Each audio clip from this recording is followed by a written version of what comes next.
أتدري من يزيل الهم إن ضاقت بك الدنيا، ومن يرعاك لا ينساك دوما كيفما تحيا. أتدري من يزيل الهم إن ضاقت بك الدنيا، ومن يرعاك لا ينساك دوما كيفما تحيا. بسم الله الرحمن الرحيم. الحمد لله والصلاة والسلام على رسول الله صلى الله عليه وعلى آله وصحبه وسلم تسليما كثيرا. أما بعد، بفضل الله عز وجل ومنه وكرمه أن الله عز وجل يحفظ هذا الدين، ويسخر الله جل وعلا الأسباب لهداية البشرية.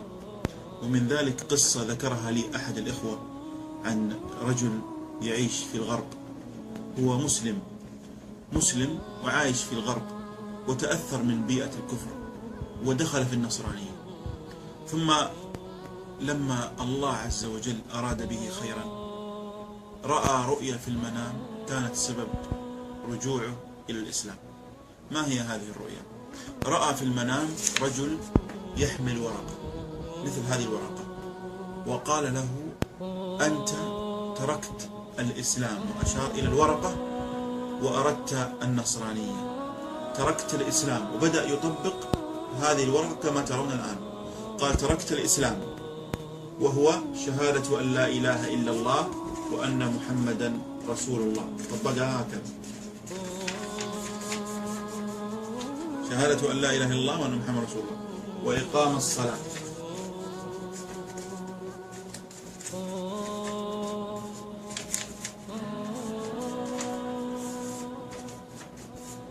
وإيتاء الزكاة،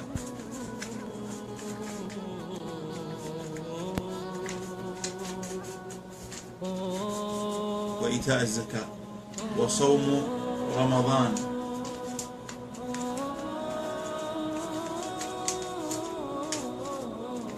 وحج البيت.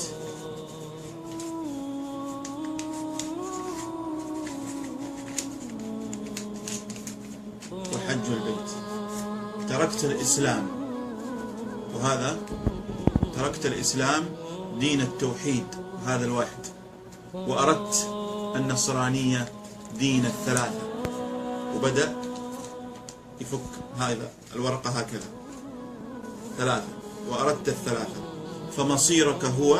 وبدأ يقطع الورقة، هو هذا.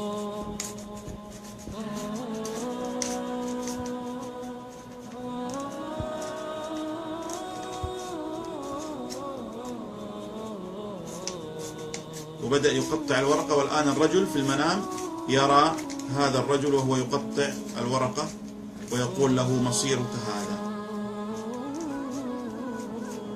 مصيرك هذا. وبدأ يركب هذه الأوراق كما ترون الآن.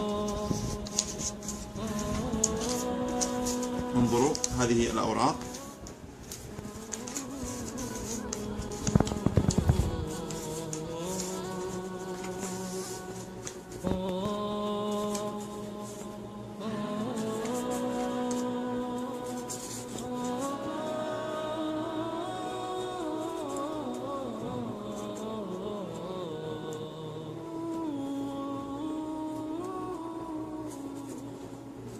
مصيرك هذا، وهو